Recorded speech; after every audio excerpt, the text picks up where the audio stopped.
And thank you guys all for just being here. Just the simple fact that you're even here shows that you're eager and dedicated and all of that good stuff. And I think we're probably all have that in common. So most appreciated.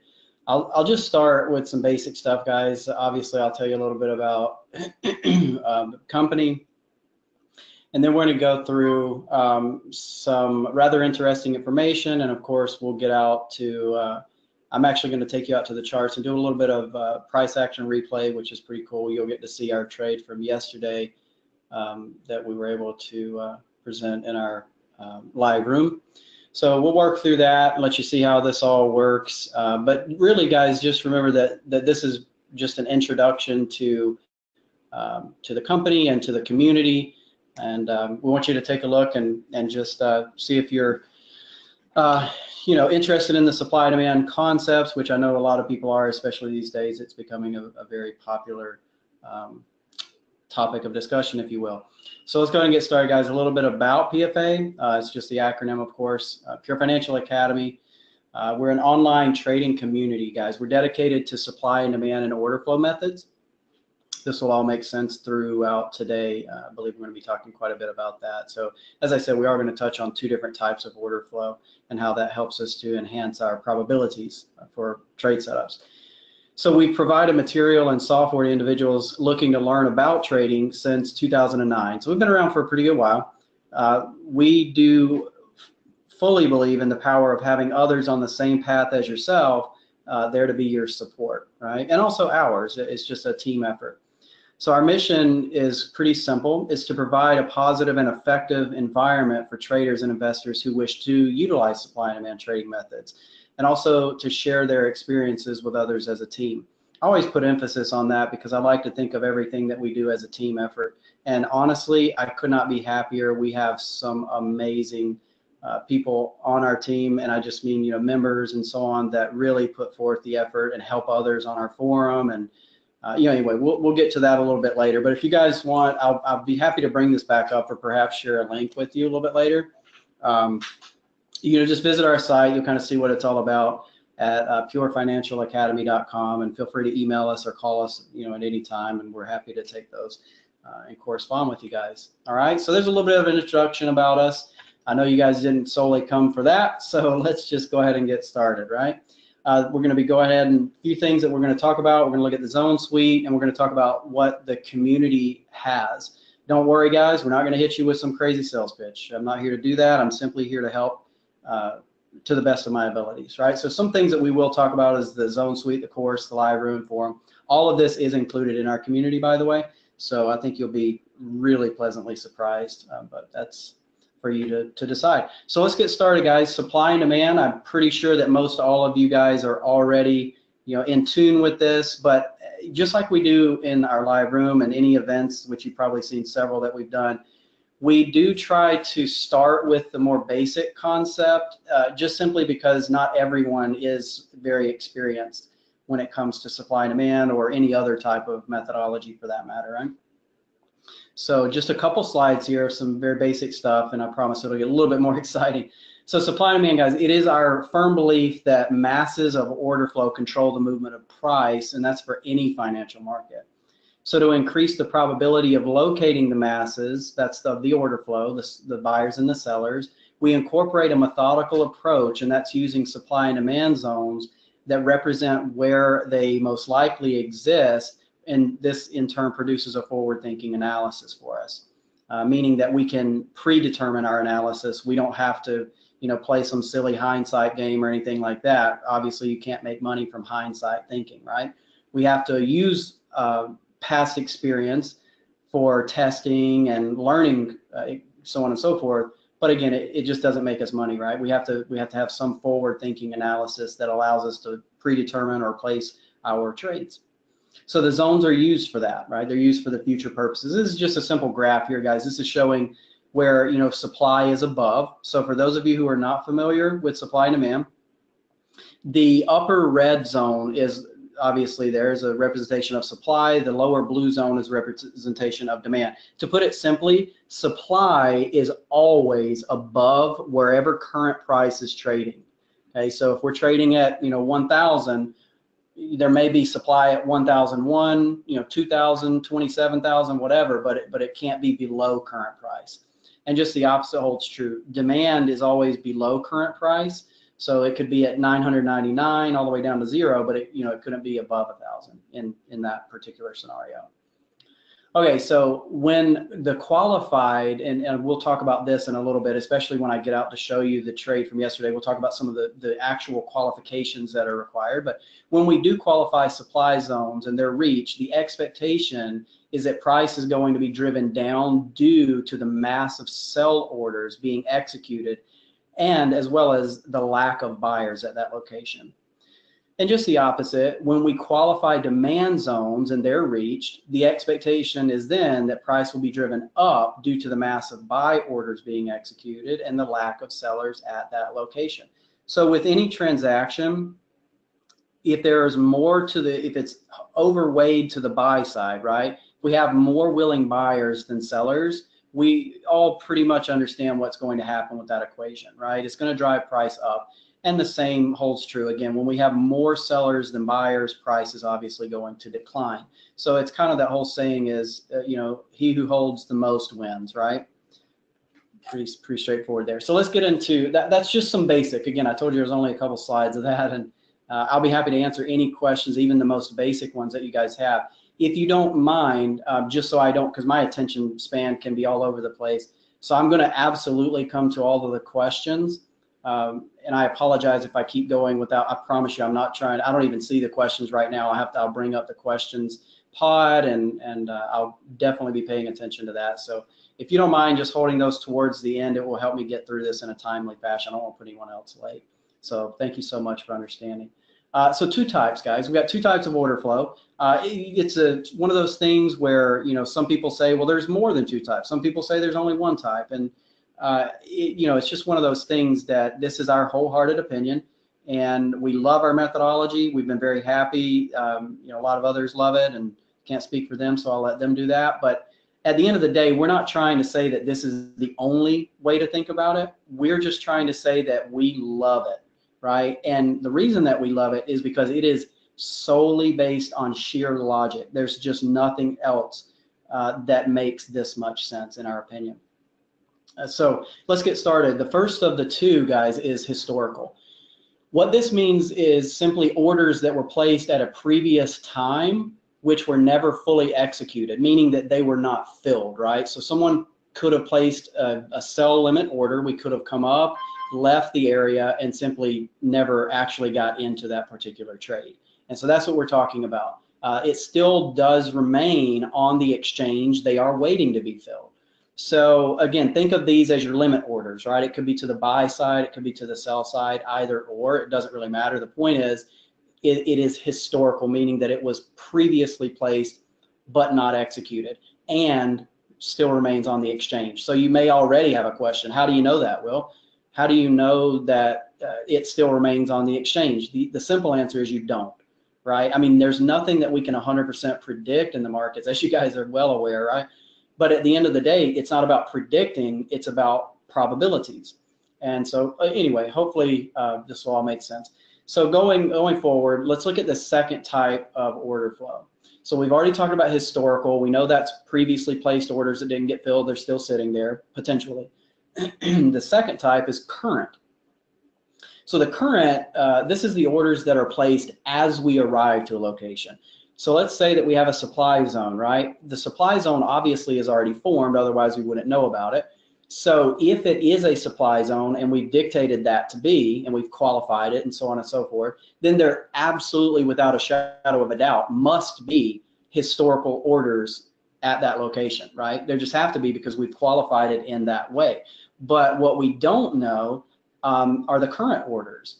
Now, the current orders, it's not possible for them to be placed historically, right? So when we come up to that supply level, when we place the orders as we arrive, that's what we're talking about. Meaning, and it's pretty straightforward. Historical meaning it's happened in the past, current meaning it's happening right now, right? So those are going to be things like your buy and sell market or stop orders, right? Those things happen as we're currently speaking. If you were to place a market order, you're going to get filled, right? If we place a stop order, for example, into that supply level, you're gonna not be filled until you touch that point. So those are all things happening in real time, current, if you will. So if we look at this right here, this is just a little graphical representation, but we're saying here price has already left this area. So those are historical orders potentially. Any order that still resides on any given exchange, depending on the market that we're looking at, of course, this will be considered a historical order. Now, as we return to that area, kind of like I was mentioning before, any orders that are placed because, let's say, of that previous resistance or supply level, they're being placed in real time. This is new order flow, if you think about it that way. So to us, we don't get extremely complex with order flow. We don't, read the tape or anything like that. We simply look for the locations where the highest probability order flow resides, because at the end of the day, that's always going to be where the market turning points occur. And our goal is not to catch the tops and bottoms, but our goal is to get on board the context of the direction at these high probability locations, i.e., or for example, would be a pullback in the context of an uptrend to go long, right? I mean, that would make sense. So we would just simply wait for that and execute an order that corresponds with that. So again, these are your current orders. I think, hopefully everyone's fully aware of what I'm saying now. Historical already, placed in the past, still sitting there. Current orders are being placed as we arrive. So this is the key. This is the important part right here. By combining both the historical and the current orders, the probabilities of a market turning point increase substantially, right? Because just like anything, if you have double the amount of something, then it allows for a much higher probability of that actually occurring. So what we're trying to do here is say, look, we're not always going to be perfect, but the whole game is, again, adding probability. So I would like to see an area where two things are going to occur. So if we look at the first thing, historical orders, we know that's occurred because it's already there, right? We can see it on the price chart. The second one, why would we get current orders being placed? And the answer to that is because we see it on the price chart, right? So we see that previous supply level, or some might see it as a resistance level. We do differentiate that in our course, by the way, very different. But that being said, they see it on the price chart, right? It's a resistance or supply level. It could be a Fibonacci ratio number, et cetera, as the ebb and flow of the market does tend to line up. So that's why they're going to be placing new orders at that location or current orders. And again, when we combine those guys, it just increases tenfold. Okay. So what we can do is use that area, throw a zone on it, or a rectangle, or some lines, whatever you prefer. It's just a personal preference. But we do use rectangles or zones, right? It's commonly referred to supply and demand zones. So we've always used those because it just helps us to get that graphical representation. So as we return to it, remembering that the expectation that we talked about on one of the previous slides, if we are returning to a supply level, our expectation is as follows, right? We expect that we're going to get a decrease in price from that particular area. All right. Okay, so let's look at some supply and demand, just some order flow, right? So here, what we can see is a large mass of sellers have taken place. So remember just a moment ago, I was saying, look, the historical orders are already there. We know that because there's no way to deny it. The price has dropped substantially away from that area. It is historical. It has already occurred. We got that. It's visual. It's right there. But again, what we don't know is current orders. But because we can see that definitively, and it's very clear to us, I would venture to say that most traders and investors who, we're not talking, I should say, at least people who look at price data, right? Price charts. I'm not talking about fundamental analysis here. I'm talking about technical analysis. But I would venture to say that almost, I can't speak for anyone, but almost all traders are going to at least at minimum be aware of this on a price chart, right? They're going to be aware of the support and resistance, the supply and demand areas. So here we have the opposite, right? We have large mass of buyers. Again, we can see that. It's very clear to us. We can use that for forward analysis. And this is, by the way, if I go back to that previous slide, this is the exact same slide you're seeing. It's just pieced together as a whole. So what we're saying here is that there's a large amount of historical selling, and we saw that. It couldn't be denied. It was right there on the price chart. And our expectation is that new sell orders are going to be placed as a, well, simply because they saw that, right? They saw that price dropped away from that. A lot of times people get a little bit too technical with this, just that we found in our experience. And what I mean by that is they kind of almost forget how simple it really is. So let's say that you're not a technical trader, you're a fundamental trader, and you have no idea what's on this price chart or any price chart, whatever you're trading, right? But let's say that that's the case. You're just completely unaware of it. But what you don't forget is the number that had a huge reaction previously, right? Let's say that you took a buy position, for example, wherever this area was. And for some reason you got, maybe it stopped you out. It took you out of your position, whatever fundamental reason you had, it took your money quick, right?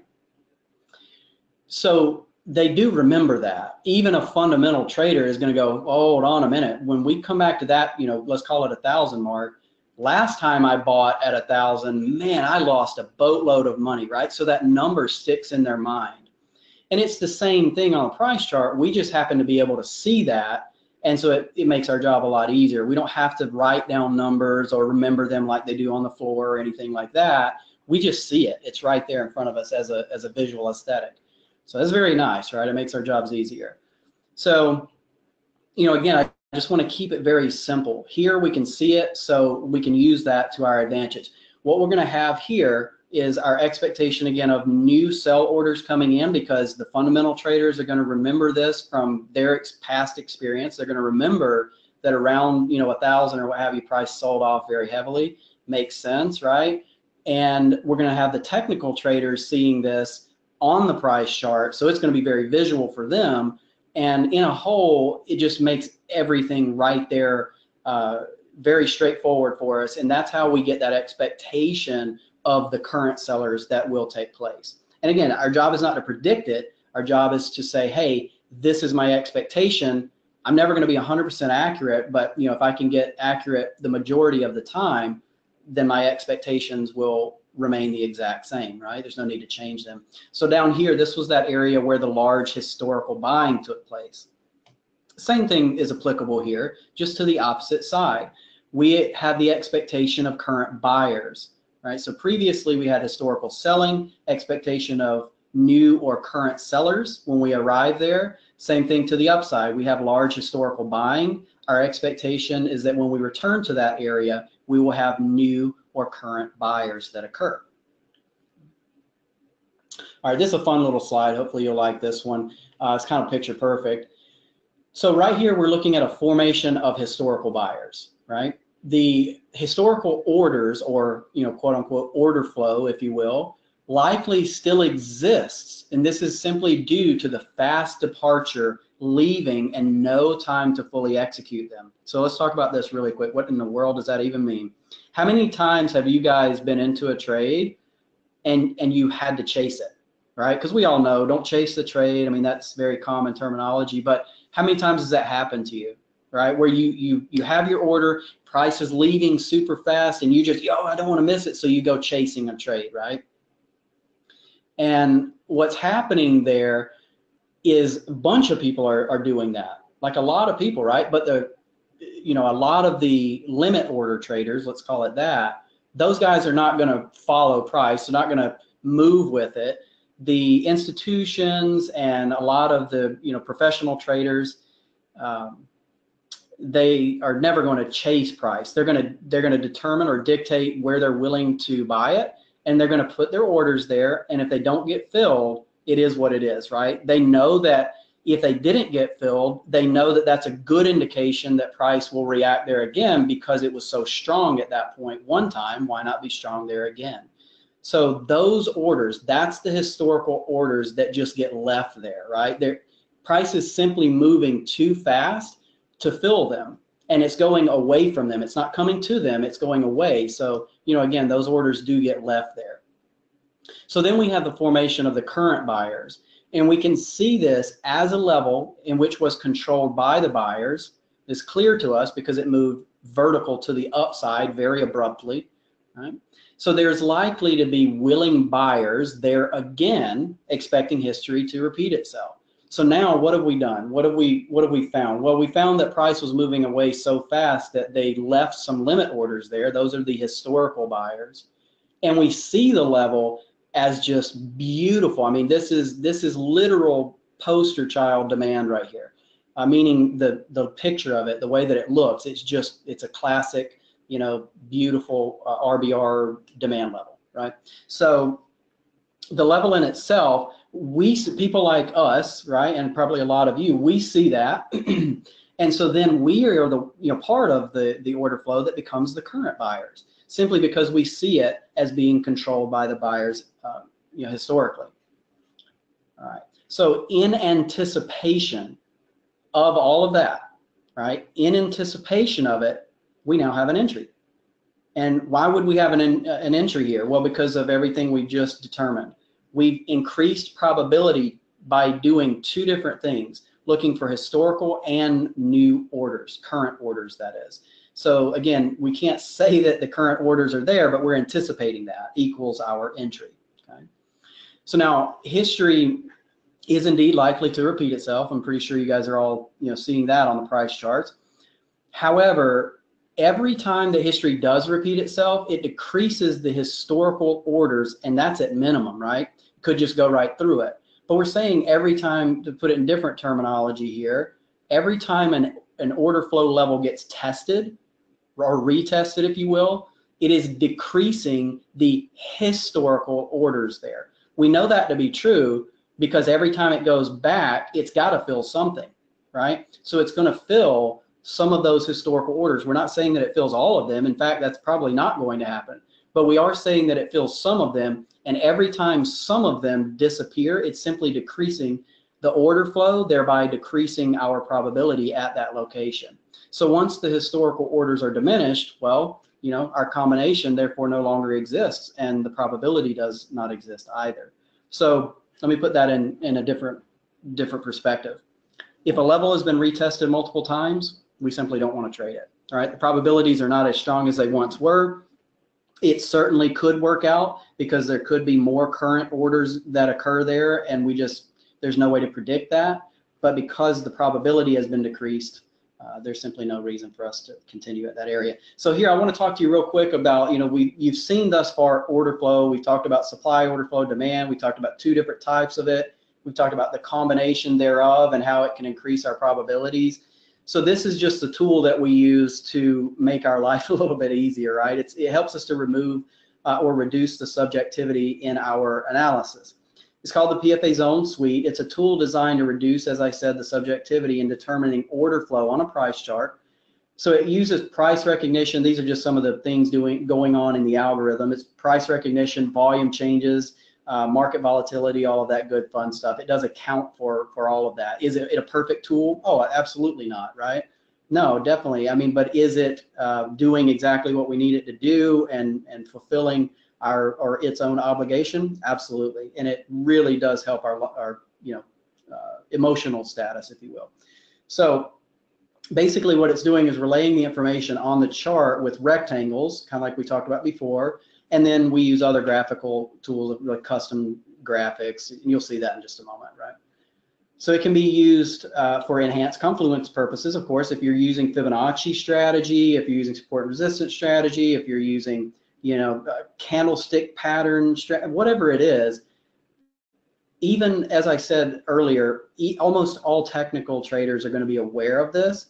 And so this can just at least let you know, it's going to track those historical calculations for you and be obviously fully back testable. But it's just going to keep you aware of it, right? It's going to give you the graphic or the image, whatever you'd like to call that. It's going to give it to you so that you don't have to always be going back historically looking for things. It's just right there on your chart already. So it's automatic, right? Okay. So let me look at, I'm just going to go pretty quickly here. I'm going to run through some of the little features of the software itself. We'll talk about a little bit about the PFA community. and then we'll go out to the charts and we'll actually see it right in action. Now, please do bear in mind, guys, I am absolutely open to any questions that you have. I'll be happy to address those towards the end of the promise. So right here, we're looking at the volume profile and ratio aspect of the zones. So when we talk about order flow, we haven't even touched on the unfilled, orders, and that's I'm gonna definitely show you that in real time today, or in our trade from yesterday, and you kind of see that. By the way, all of this is shared on our forum. It's all done in advance. There's no hindsight nonsense, all that good fun stuff. So in fact, there was we posted something on TradingView the other day, and so we've been trying to do as much as we possibly can, in advance. We just so much time in the day, right? So if we look closely at our volume profile and ratio, what it's doing is literally defining the order flow at that particular location. I won't get too deep into it, but I will tell you that there's multiple ways to calculate it within our algorithms. And it's all done from our drop-down menu, the user interface. You can toggle it on or off, back and forth, however you want to do it. But I've defaulted it in a way that makes the most logical sense to myself. And here, what you're seeing on the left side, that's our volume ratio. This gives the averages. All of this you guys may have already seen. We've had it for years and years, nearly a decade, right? So been doing this a long time, but always good to introduce it to new people. On the very left there, you're noticing a ratio, the red and green. So that's literally the buy and sell ratio at that particular location. What I said earlier, just a second ago, was that you can toggle them differently. So we can do things like only account for the volume at or within that level, right? Alternatively, we could toggle it to the ability to see all the volume up to the little formation of that zone. So what in the world are you even talking about? What does that mean? What I'm saying here is when the bottom of that zone, the big up white candles that you're seeing there, the way that I default it is I really only want to be aware of the volume or the order flow at that specific location. I don't really care what's happened above or below it, right? And if I do, I can alter the size of my zone or what have you.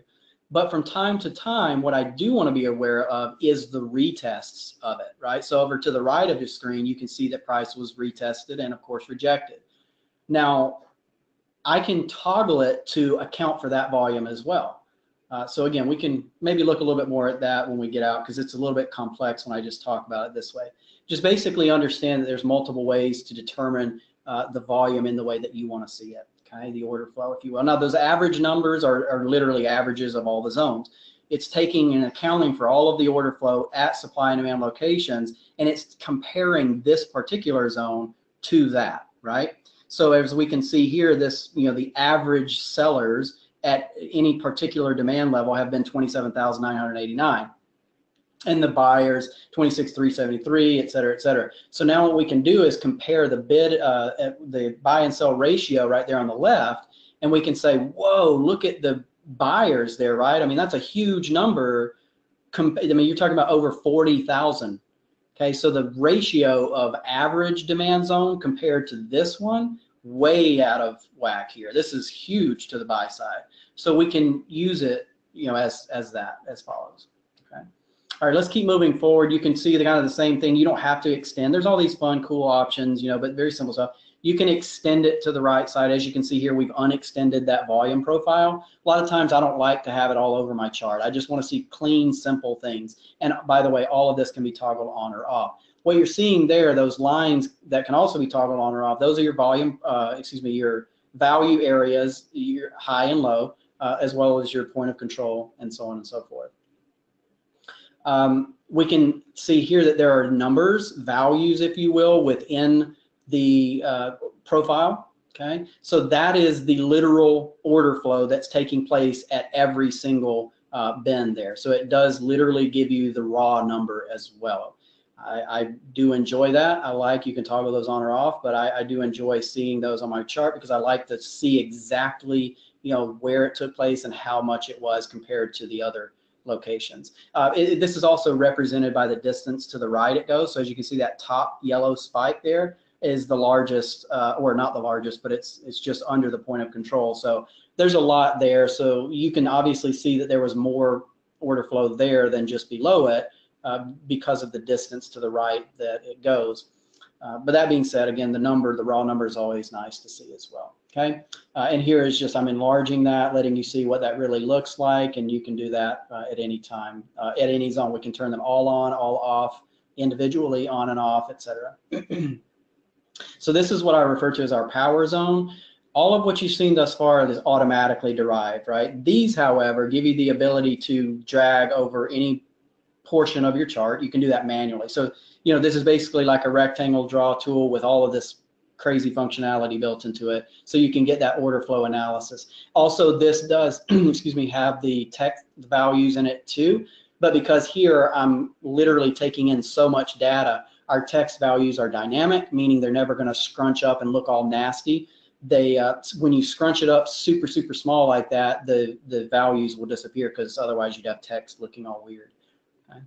So a lot of that stuff, this is what we refer to as our altitude grid. It's a perceived value. You could think of it kind of like an equity curve, but we do a lot more with our altitude. So we can use it for swings, trends, but basically what we're doing here is buying low, selling high, that concept. We're asking ourselves, if we're in the red, okay, look, we're very high here on the altitude. If we're down in the green, then, it goes without saying we're very low, and, potential buy opportunities. So helps us with that too. Yeah, so let's keep moving forward. We have our market structure. Our market structure is very unique, and as you can see here, there are lots of swings there that are not accounted for. Now, the reason that is because this is definitely not, this is very custom. This is definitely not a zigzag or any silly thing like that. This constitutes turning points based on market structure and dynamics, not just pivots and whatnot. So again, you kind of see that there, but it cleans things up. It really helps you to see what the flow of the market is. Are we in a clean up trend? Because a lot of times what gets so subjective is we find that people are drawing trends, and some will use tiny little, pivots, not even pivots really, just consolidating areas, whereas some will use the major structures in the market. We always want to use the major structures in the market, because the small consolidations or even the tiny pivots, while they might be major structures on the smaller time frame, for example, on this particular time frame, they're not clear to us. And we always want to see things very clearly, and this just helps us to do that. Can be toggled on or off, all of this can. We have automatic trend lines, guys. That's just built into our zone suite. Again, one of those massively subjective areas, right? We just had a lesson on this, I think that was this week, I believe. This is a big deal, because trend lines are, again, as you guys know, I mean, everyone's going to do it a little bit differently. We have defined an exact methodology of doing it. It's covered in our course. But also we have it automated, right? So there's that. I mean, let the software kind of do it for you, and that's advantageous. A lot of times, especially in the beginning when we're just trying to learn this stuff, it gets a little bit difficult. Do I use that pivot or not? Did it take out a previous structure? Did it not? Does it look obvious to me? Does it not? All of those are going to be confusing and conflicting questions. We just don't want to have to go through that. Our next thing is the Fibonacci extension zones. Just think of this as a Fibonacci retracement extension tool, but what we did was we enhanced it with zones, representation, because that's how we work. We don't work with perfect numbers or ratios. We work with ranges, because again, we're just not ever expecting to be perfect.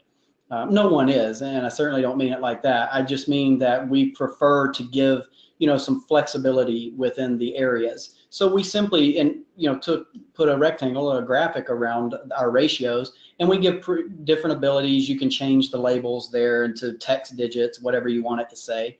Perhaps some of you like ABCs and all of that stuff, so it can definitely say anything you like, double tops, double bottoms.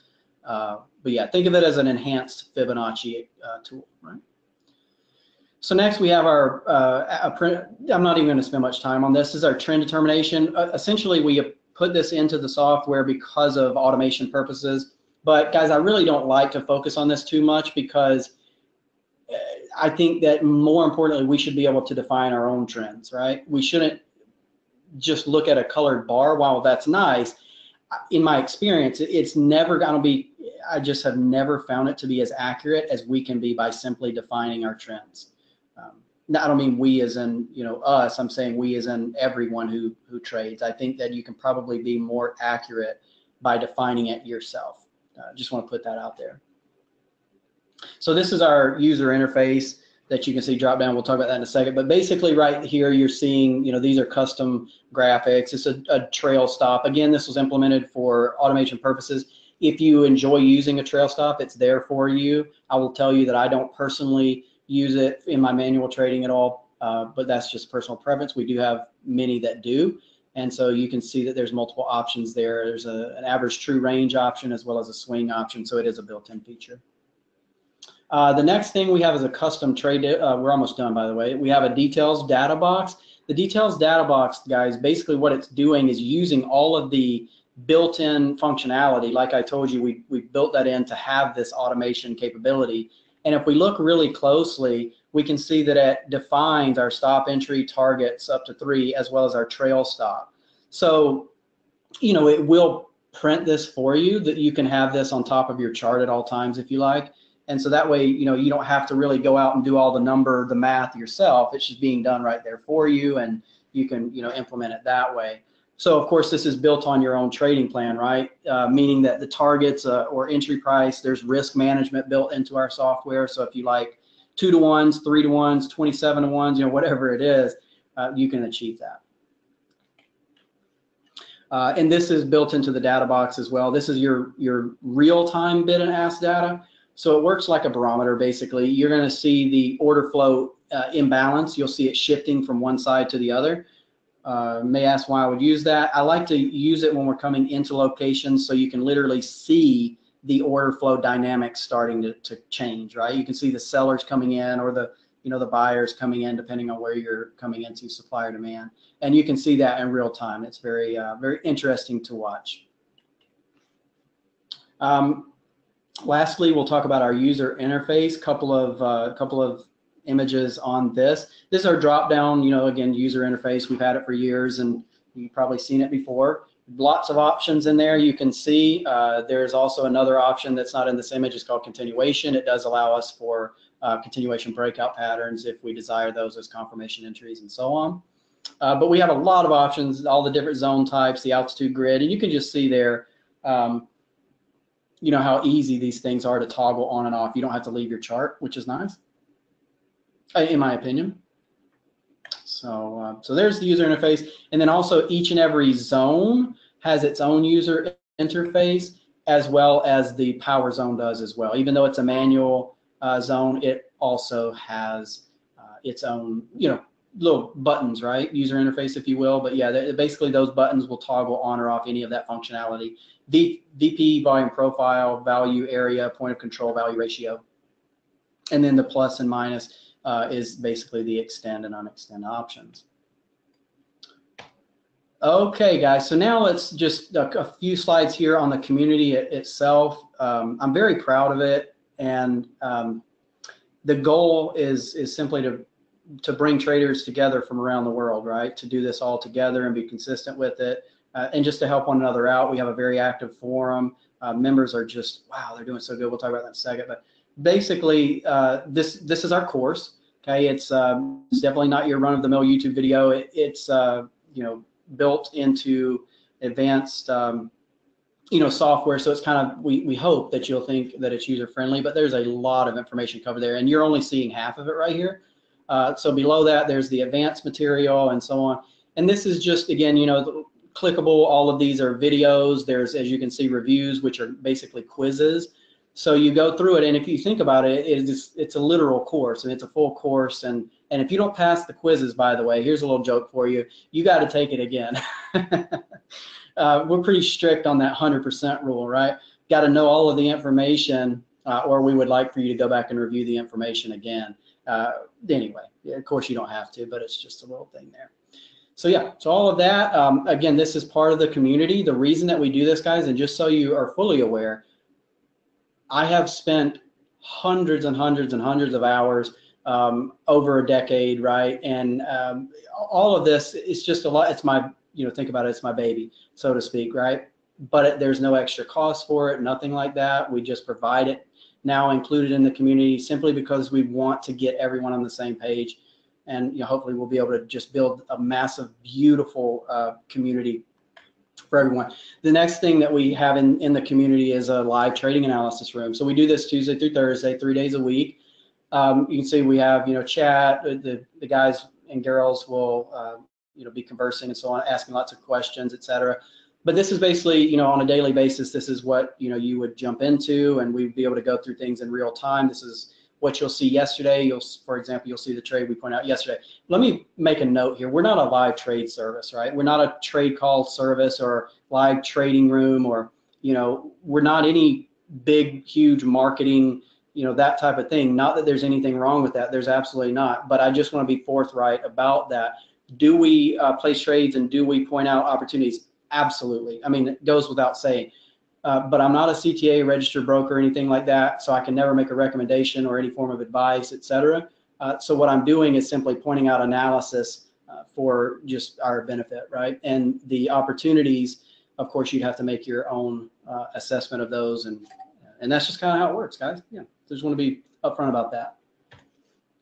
So next, we do have, as I said, a wonderful group of traders. This is pretty impressive to me, how these guys have and girls have such camaraderie. They really just get out and converse. You're welcome to go check out the forum yourself.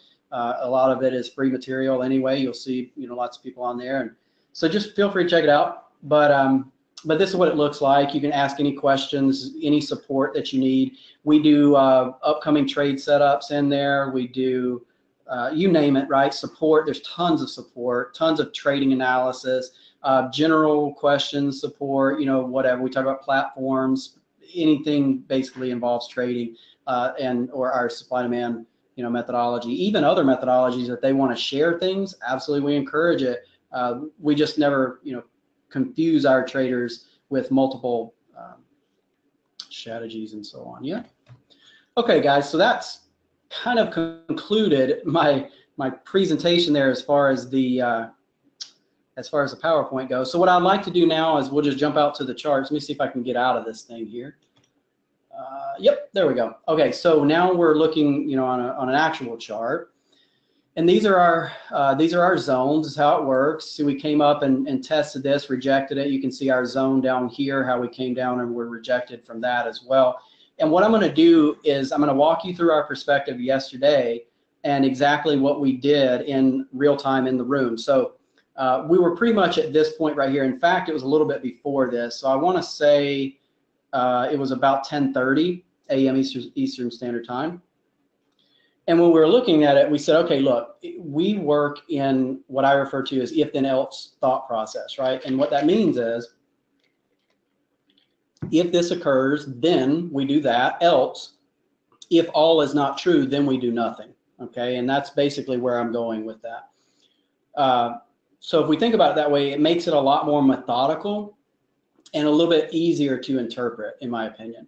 So right here, we basically left today. What I'm going to do is go ahead and move this forward. So what I would like to do is just maybe use the tool for a second, because it's kind of nice that you can actually see this now occur, meaning on an actual price chart, right, instead of a PowerPoint presentation. But what we were looking at is we said, look, here's our if-then thought process, if then else. If, and this was very clear, we would not come up here and enter this position. We said very clearly this is not a viable opportunity. However, if we go down and take out the very specific number of 25.96, then this becomes a viable trading opportunity, and we can use that to our advantage, right? So remember, think about the historical orders that were left there. We know that they're already there because look how price dropped away from that area. So now we need to ask ourselves, are there current, do we believe in anticipation that current orders are going to be placed there? Obviously, I think the answer to that question is clear. We did. So what happens here, guys, we can go into this area and, some of us just trade the zones, right?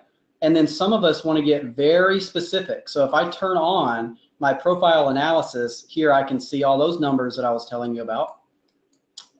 And what I want to talk about now real quick is just the unfilled orders. Our software determines this for us, right? So if we look into these spikes, notice this area right here. What that tells me is out of the origin of this move on the entire drop there, for some reason, this particular area right here, okay, this, let me do it a little better for you. What it tells me is that with specificity, this area right here is where most of those historical orders are going to be. How do you know that, though? Well, what do we talk about historical orders are, right? The orders that got placed and still reside there. Why? Because they didn't get filled. So I'm not looking at this and going, hey, great, I want to be, I want to be looking for where all the orders got filled. I actually want to do the opposite. I want to look for where the orders did not get filled, because that's how I can combine now my historical order flow with my upcoming potential current order flow. So, that's us, right? So what we can do is we can go up here and predetermine that. So everything's being done right now, which means that if we take out that location here, which we have now done. So what I can now do is go up here, and using our if then else process, I could literally go up here and place a sell limit order right here, right? I could do that right now.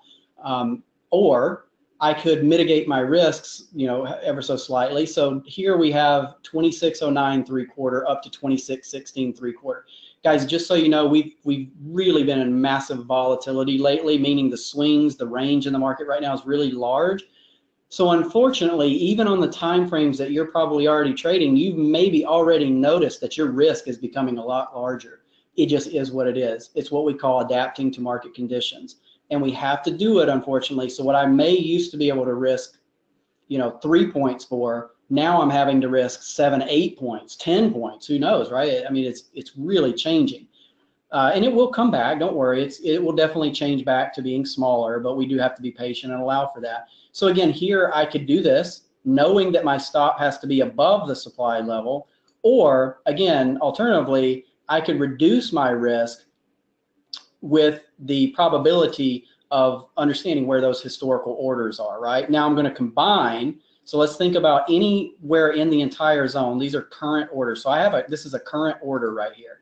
Okay, this is a current order. Let's go ahead and delete that zone right there. Not a viable opportunity with our qualifications.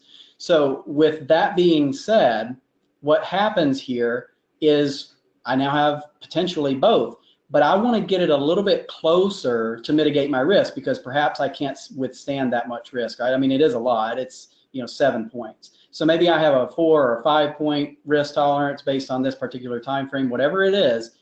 What I don't want to do, however, is this, because if I do that, now I'm saying I want to be perfect, right? Meaning that I want to get literally right into where everyone else is trying to get filled, and I want to fight those guys, right? Knowing that their orders have been sitting there and have precedent or priority. So I pretty much don't stand a chance, right? I mean, the only way, of course, I could get filled. If price goes through my entry, I would get filled.